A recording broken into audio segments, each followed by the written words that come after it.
All right, guys, here we have a 2007 EZGO TXT gas. This one's got a really big lift kit on it.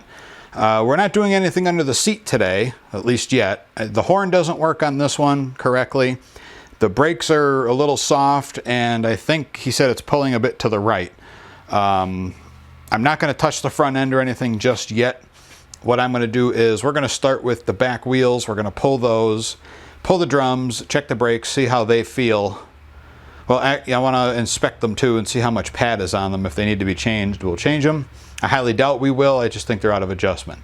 So let's pull the back tires off. All right, hopefully you guys will be able to see what I'm doing. This particular Rox wheel has a threaded, or a cover over the lugs, held on with two hex head bolts.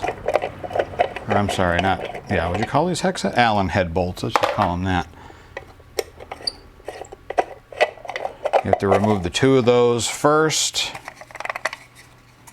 Put them in there. And then we need to get in there with a 19mm thin wall socket set. This thin wall socket set that I use is on the Amazon store page of mine. You can go on there and check it out if you are interested in having these. There we go.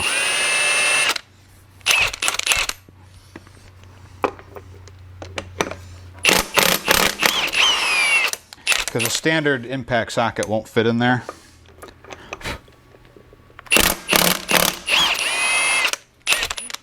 I mean, theoretically, you can take the EZGO drums off without even taking the tire and wheel off. But I do like to get this off and out of my way. No center caps on those, so it makes it a lot nicer to deal with. Okay, so now we got to take this cotter pin out. Oh, the brakes are actually on. Let me turn them off.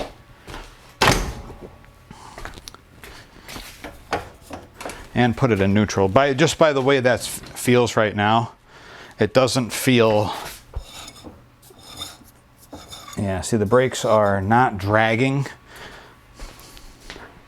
But the whole reason I do this is so I can inspect the brakes. Especially when they say they're weak. And you got to get this thing tight when you put it back together. And use a new cotter pin. Don't cheapen out and try to do this without a new cotter pin, because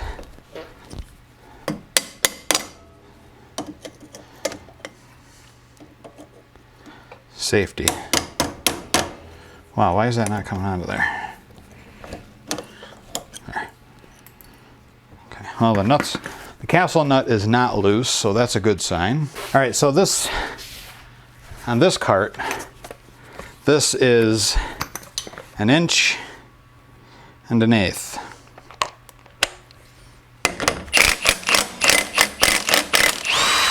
I don't have 1 1/8 inches impact. I thought I did, but I don't. So I have to use a non-impact rated. Well, that came off way too easy. All right, the brake drum looks good. I don't hope you guys can see this. The brake pads look really good. So I'm going to wash this down with some brake fluid, brake cleaner rather. This is a little trickier to light than other stuff because it's all dark.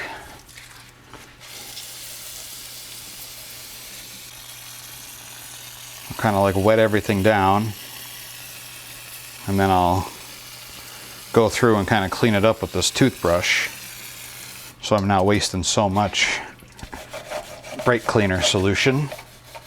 And no, brake cleaner is not going to hurt the pads. That's why it's called brake cleaner. I had somebody comment that one time, oh, you're going to hurt the pads.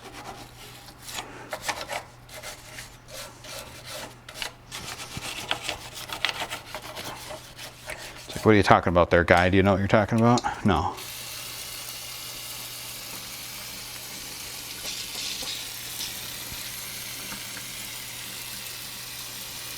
This way all the Old brake dusty, chunky shit won't go all airborne. And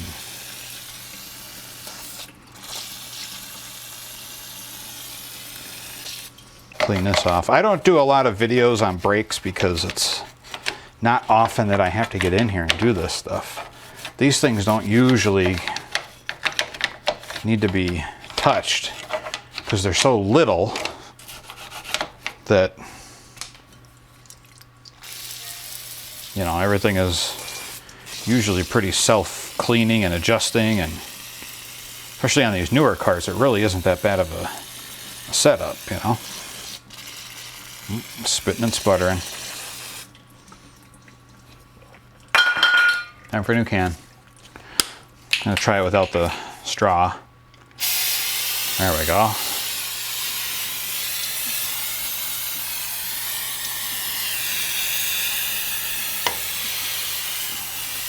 Got to make sure you clean them splines off too.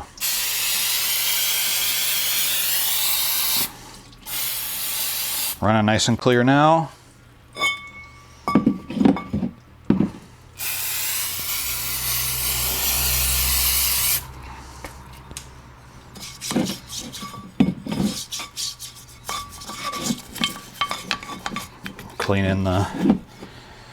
Clean the splines out. This toothbrush actually fits really well down inside.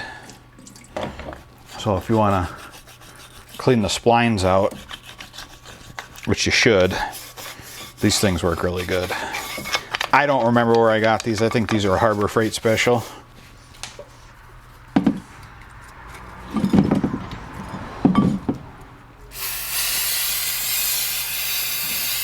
If I'm not mistaken.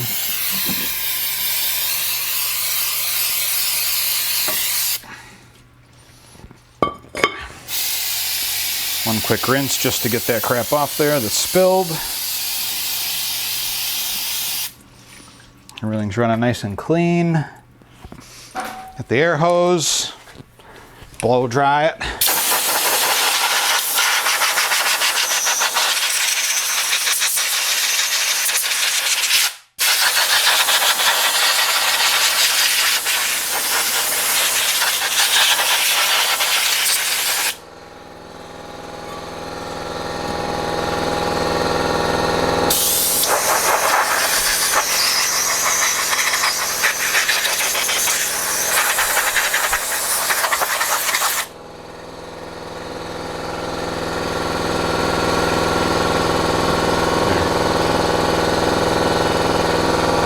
The drum looks really good. The splines look fantastic.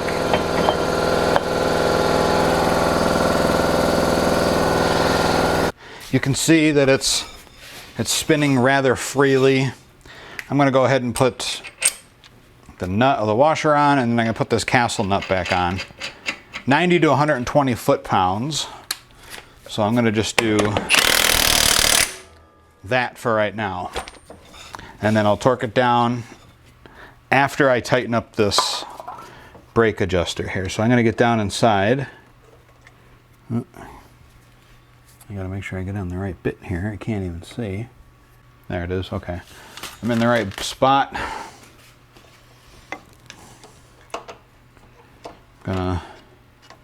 What I like to do is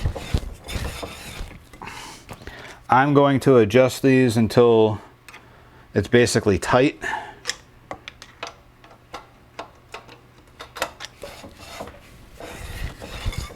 Up against the drum.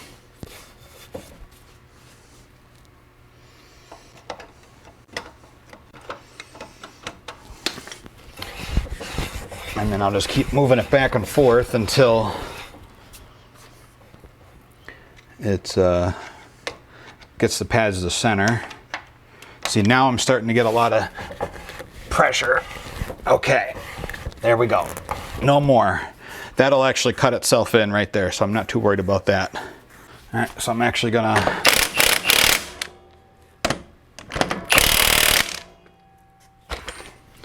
there. All right, so right now I have the castle nut driven on at some random torque rating. I don't really know exactly what it is. But for the time being, it's fine because I have to wait until my torque wrench comes in. So while we wait for that, I'm just going to put the tire and wheels back on, since now that this brake is set. This way I can roll this thing around until I get all that stuff in. I will drop a cotter pin inside that slot so that way I don't forget about it. So I'm going to take the old cotter pin actually and just shove it in there. It does need a new cotter pin. I'm not going to leave this old crappy one in here. I'm actually not even going to put the center cap back on the wheel here. I'm going to put it in the cart so that way I can take this off, torque this down properly, and replace the cotter pin with a new one. You never want to reuse these cotter pins because they are prone to breaking. Boy, I hope you can see me. I can't see the camera at the moment, so you're gonna have to deal with the angle. What the fudge is going on here? This is one of the problems with these wheels. There's not enough room to get your fingers in there. So you get the first one going, it's a little tricky sometimes. You remember, acorn lug nuts, the shoulder goes towards the wheel, not out. I can't tell you how many carts I had here where I took the lug nuts off and somebody thought that the rounded edge should go out because they liked the way it looked. Those shoulders are designed to help center the wheel. They're not designed to be pretty. Have a single purpose, because golf carts don't have hub centering rings like car tires and car wheels do. So you got to remember that. At least most golf carts don't. No golf cart that I've worked on has a hub centering ring. Hub centric ring, I think they call them. Like I said, I'm not putting the cap on because I still have to do all this work here. And if I can't get in here with the torque wrench, then I can at least get in here and take the tire off much quicker than if I had to take all this crap back off. See, now you'll notice that is pretty stiff, but it's really not rolling with a lot of resistance, but it'll definitely help. It's been a couple of days. I got my torque wrench in, half drive. I was able to torque down the axle castle nuts down to, or I should say up to, there's 110 foot-pounds on both sides, thereabouts. You have to get the castle nut tightened down to the point where there's a slot. You can't back it off, so you have to go forward more. So when you get it tight, you kind of have to just be very careful that you don't over torque it. You don't really want to go beyond 120 foot-pounds. The other side was just as good as this side was as far as the condition of the brakes. Everything was nice and clean in there. Well, it was dirty and then I cleaned everything. Adjusted the brakes, got it nice and tight just like this side, put the wheels back on, put the hubcaps back on, took it for a road test. The other complaint with this cart was the horn doesn't work. I don't have any horns in stock for these things. I don't have generic universal horns in stock. I have them ordered. They're on back order, unfortunately, just like everything else is this year, which kind of sucks, but you know, it is what it is with the Corona. But anyway, the other complaint with this cart was the pulling to the right. I took it on a road test, drove it for about, I don't know, 3-4 miles. It does about 20 miles an hour on the flat. Climbing hills, it's a little slower, obviously, because of the large tires and wheels. These are 14-inch tires and 14-inch wheels with 23-inch tires on them. So, you know, they're going to add a little bit of strain to the drivetrain and slow it down, and you're going to lose a lot of torque. Everything is normal on the cart. The pulling to the right doesn't exist. The alignment's good as far as I can tell. I don't feel anything out of alignment when driving. I measured the tires really quick. They're good. So this cart is basically done. This is just me closing out the video. Sorry I don't have any footage of doing the driver's side rear brakes, but there was really nothing to see. All I was doing was cleaning them and putting them back together and making quick adjustments. So now we're going to get this thing out of here. It's been a couple of days, so we want to get it back to the customer and they'll be good to go. So So as always, guys, thank you very much for watching. I really do appreciate it. Be sure to check the video's description for links to my Amazon store, my website, social media, and my Patreon page. I also want to plug that I'm starting to release these videos 1 week early on Patreon. So if you want to show some support to the channel, you can become a patron for $5 a month and get early access to these videos. You'll also see other pledge levels there where I'll be doing live streams dedicated to only patrons. So go over there and check that out. Links down in the description. Also, don't forget to like, favorite, and subscribe to my channel if you already haven't. And until next time, we'll see you in the next video.